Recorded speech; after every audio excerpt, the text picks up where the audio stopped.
Hey guys, welcome back to the channel. I have another video here, this time in a 2001 to 2002 or 2000 to 2002 Jaguar XJ8. I hope I'm saying it correct. Instrument cluster. Let me just get the information because this is, it's the XJ8. This cluster, well, this actually is my cluster. I purchased one cluster due to no information. So I'm actually also hoping that this is a good one, and it looks like it is. So I have a customer that sent me one of these clusters a couple of weeks ago, Anchor Auto, in I think it's North Carolina. And I corrected what I thought that was the problem, because it was actually the needle for the fuel gauge was going over the fuel of the full mark, and every other thing was shorting out. So I corrected the short, but the cluster is now working. So I'm like, you know what? I'm so sorry. Let's send it back. So it is a very inexpensive repair because realistically, I am a loss in here, but this is part of the business, right? So if I took a job and I had to lose money to correct it and make it right, I will. And that's not a problem for me. So as you see, I have a cluster connected in the decay box that I am going to use for the fuel system, or for the fuel level. I also have the picoscope connected, and I'm going to show you, since you have not seen the first part, but I will put the description on that video, or for that video, on the link of this one. All right, so right now what I'm showing you is the connections on the instrument cluster. The connectors on these ones are on the front. The left side is where we have all the powers and grounds, and even CAN bus, which is working, but there is no bidirectional control on this instrument cluster, at least not with LTL tap down or a snap-on. So the pin on the connector on the left side, looking at as is in here. So let me just go there. So we have a black connector and a yellow connector. So the black connector, if we look at that image that I'm going to show you, the pins are backwards of what they show in there. So I left the cables because I already had the markings in there. Let me again move you there. So this is going to be a little bit confusing because I put these markings with the numbers as they are in that connector, because otherwise it would have messed my brain. But I then put those red numbers on each side of the rows. So we have in the bottom 1 to 13 and on the upper 14 to 26. The connections will still follow the numbers that are on each of those boxes. So let's say, right here, the first pin, right, which is now on the bottom on the reality, right? I left it as they have it in there. Again, I would have messed my brain. But pin 1 is terminal 15. That's what that 15 means. And I put it in yellow with a red on the back because that's terminal 15. So that means it's an ignition. Pin 15 on the bottom, on the other hand, is terminal 30. That's battery positive, constant battery positive. All I need for this cluster to power up is these two powers in pin 1 and 15, and then a ground, which is terminal 31, in pin 16, and in pin 4. That's all I need for the communication. Now, on the connector, there is marked properly, and you can see it says yellow pin and everything. Pin 13 is the fuel sender signal, and pin 14 is the ground that the instrument cluster provides for that sender. So the fuel level sender will get everything from the cluster. And it's correct. So all this is correct. I also added an information at the bottom: good communication with CAN, no need for terminating resistor, no gauges test with the scanner. So that is very important to also understand. So at the top, I also put test the fuel level sensor at the instrument cluster, locate the yellow connector, F25. So I always put all these notes for myself to remember. Pin 14 is a red wire that's in the harness on the car. So I just need to know there is pin 14 and it's the ground. And pin 13 is a black and white wire is the feedback. Cluster supplies power to go through the sensor. This should read around battery voltage if the tank is empty, and that is actually not truth, and we'll see that because all these notes are coming directly from Jaguar, and also an Identifix on one of the let me just rephrase that part of the 0 to battery voltage is coming from Identifix, one of the technicians that put that in there, and the rest of the picture and information about the next part, the 3, if you unplug the connector and measure the resistance between those two pins, reading should be 900 ohms with the empty tank, and 800, and 80 ohms with a full tank. That is coming directly from Jaguar. The other part, it is coming from a tech, and I'm going to correct that in my notes because, again, I don't work in this every day. So this is a very hard, especially when all the signals except for the fuel level are coming on a COM bus message. So how can you check a cluster for operation properly on the bench when you have no bidirectional controls or no way to provide those, not even know how those messages look? I asked the technician if they can gather that. Oh yeah, we checked the can, everything is good. I'm like, okay, yeah, that's not what I was requesting, but I will try my best to help them. And I can definitely see right now that we have a problem. So this is just the connection briefly, so you understand what I'm doing right now. I have the oscilloscope. For this, I'm using the picoscope for 425. And that, yeah, you cannot really see because, well, it is actually right here. And you will see the lights very distinctive on the 425 Pico because it's smart connections. And I have the smart lead connected into the blue channel, into the signal, and the red channel into the ground. All right, so right now everything is powered off. So let me put the picture that we're going to be using is this one. So you will see the gauge movement. Let me get a little closer. The only thing is if I get closer, let me see where I can put the... I think that should be good. I'm going to put the Pico on the picture, but I'm going to have to resize probably the window. Oh, no, it's actually still good. All right, so I'm going to power up. Let me turn the picoscope on, and we're going to power up. Right now, I got 0 level, 900 ohms. So I'm going to stop the capture on the picoscope, and I'm going to measure the suit signals. So blue channel is at 3.5 volts, not battery voltage. And then the other one is around 0, and it actually drops a little bit to like 0.22. So revisiting that image, let me just read what it says. If you unplug the connector and measure the resistance between the 2 pins, the reading should, oh no, that's pin 14 is ground, cluster supplies power to go through the sensor. This should read battery voltage if the tank is empty, and 0 volts if the tank is full. Again, no, we can definitely see that in here. So I'm going to correct that data. And I can do that later, so we don't have to waste time on the video. And I hope that you can see this. Sometimes it's a little too small. Let me see if I can put a measurement. Let me see. Yeah, I can do minimum and maximum. Yeah, I can do that. Let's do minimum and maximum. I'm going to make that, and I'm going to make a large. Perfect. All right, so now we have a minimum and maximum and 8, right? So we don't need actually the minimum and 8. So let's disregard that one. I'm going to put the minimum into B. That is now perfect. Right now you can see from the distance, I put the minimum in here as well. So let me go one more time in here. Oh, come on. So I'm just going into measurements because you cannot see, well, actually, maybe you can see a little bit of that. I'm just selecting maximum, and we're going to select a channel. Can we move this? I don't think I can. So let me, because I want to have it in order, otherwise my brain will complain. And now we're going to have a minimum onto the B channel. Maximum, minimum. Yeah. All right, now everything is in order, so we can see without me putting cursors in there what is the maximum voltage on A, the blue channel, which is the signal, and what is the minimum voltage on B, which is the ground, right? So that is a good ground, that is a good voltage. But that is with, again, the cluster and zero, empty. So I'm going to change. Let me see also, I'm going to do this with the cluster connected. And I'm just going to go to full. So the voltage definitely changed, but we can see that the needle didn't update. So we can see now 8 is in 0.6 volts or 650 millivolts, and the ground stayed the same. So we need to cycle the key.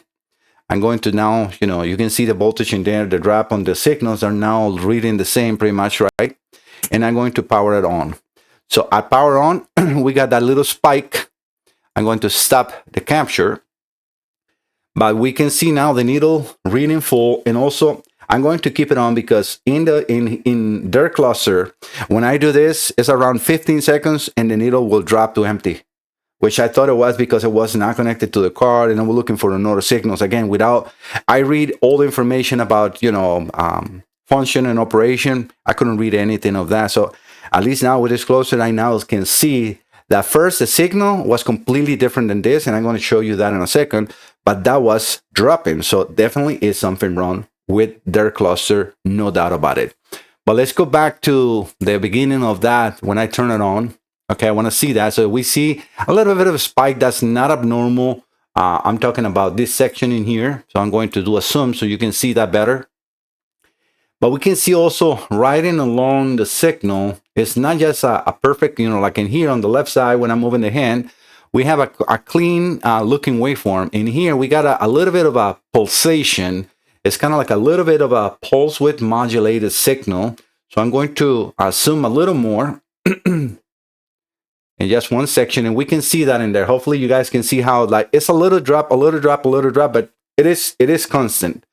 So let's read now. I'm going to take all this out and I'm going to just run it. So we can see that with the empty tank, we're reading close to zero, and that is it's okay, but it's a little over close to zero. That's 700, almost 700 millivolts. So I'm going to update the notes.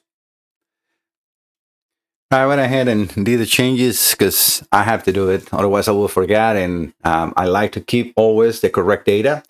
So right now, I have in the screen the corrected information. So now line 2 should said, or it says now, that pin 14 is the ground, which is correct. Pin 13 is the signal. And the cluster supplies power to go through the sensor. This should read 3.5 volts when the tank is empty and 0.65 volts if the tank is full. And I also add a note in there, my power supply at 13.5 volts, because that would change the readings, right? If I'm supplying 12 volts, I would definitely think that 3.5 would never reach, or the 6.5 that would change. So it's very, very important to always put notes and gather the information properly. All right, so we can see completely different signals in here. Right now I'm at full, and I can show you that because I went to, oh, actually, no, I'm empty because I'm not 900. I'm not 900. So, and that's exactly what we're reading here. And I was just trying to read measurements to make sure nothing changed. So I'm going to power this down, and I'm going to go into 80, which is full. We're going to read them, the voltages, and make sure that we stay around the same. And we can see that that is indeed 0.65 volts, 650 millivolts. So we're definitely in the correct assumption and the correct voltages. So let me get the other cluster here so we can see how that one is reacting, because you have not seen that. And I have captures, but I think that do it live, no matter what, is pretty easy, pretty quick to connect. All right, now I have their cluster here. So let's power it up. Got the picoscope. Let's run it so we can capture the first moment. And this is in full. So right now it's in full.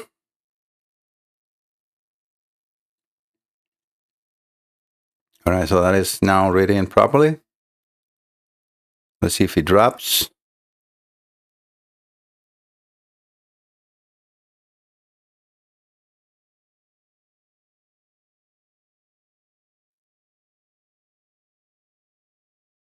And it's dropping right now, you see? So that is what I think is happening with them. I don't see any changes on the voltages.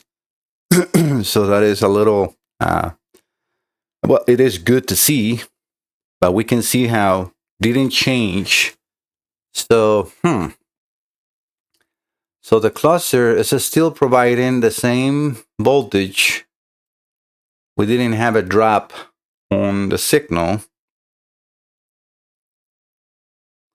So the same voltage, whatever the cluster is providing, it has not changed. So let's do that one more time so you can see. Right, I'm going to power off just ignition, and we can see that on the on the voltages. That's I like it that I can put that on the pico. Let's power it back on, and we can see that needle going up. I don't see any drops or nothing on the signal. And I'm using attenuated leads this time, which is the only difference, and they're a lot cleaner for that signal. So we can see how it's going to fall normally. Before it was actually passing and going to a really abnormal position. But we can see how that needle is dropping, and it's very consistent, like around 15 seconds. So what I'm going to do, just so we can measure that, I'm going to change the time frame. I'm going to put this like maybe 2 seconds per division. I'm going to stop it. Let's turn it on. So we're going to see that glitch. Might not be enough time in the cluster, but let's see. I'm going to stop it as soon as that drops, or a little past that.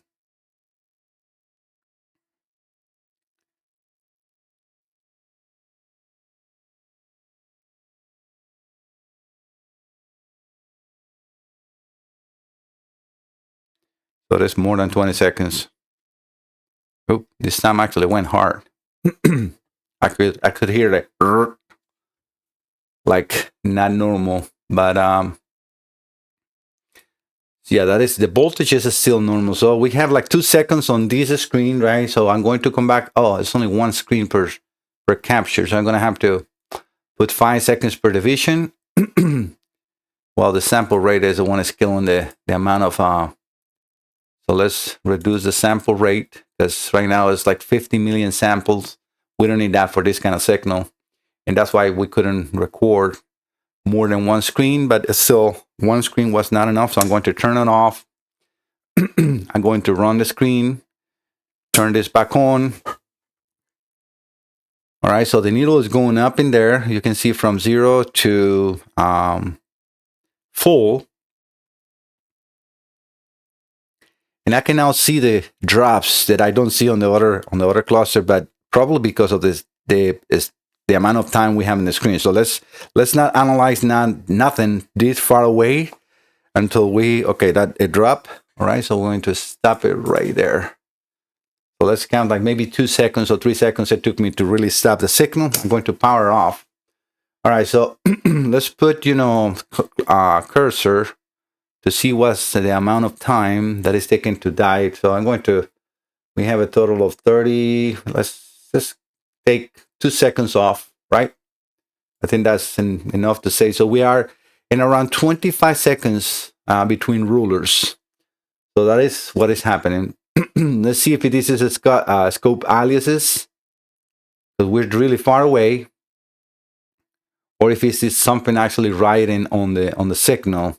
And I don't think it is. It's just we're too far away. Remember, the amount of data that we will need to capture in here to clean this signal is now greater than what the scope or we actually selected. Even by having 50 million captures, we can see that those spikes are no longer in there. So that's just a scope aliases. So nothing abnormal. We can see the same signal that we have before is there. And the only time that we can see this is when we have it at full. So, but it is very, very consistent. I don't see a drops on the signal. That's the only thing I don't see. So let's do it one more time. Let me stop this. So almost to put that, and I'm going to stop it this time as soon as I see the needle coming down to measure the amount of time properly. I think it's like 25 seconds.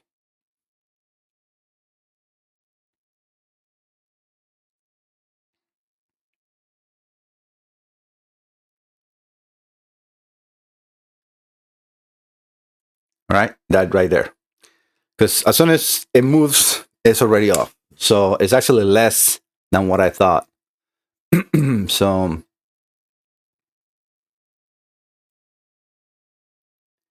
it's going to put it very close. Remember, this is not like an exact science in here. I'm just trying to gather So yeah, it is 24.6 seconds. So 25 seconds. That's pretty much what I was doing in when I got it first, except for the shorting. That again, I'm going to put the link of the description on this video so you can revisit that.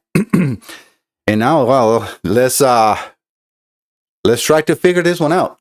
This is a very first time that I see something like that in this kind of clusters. I have seen shorts, I have seen bad stepper motors, but this is something else. And I changed the pre-drivers for the stepper motors the last time because I have them a suck.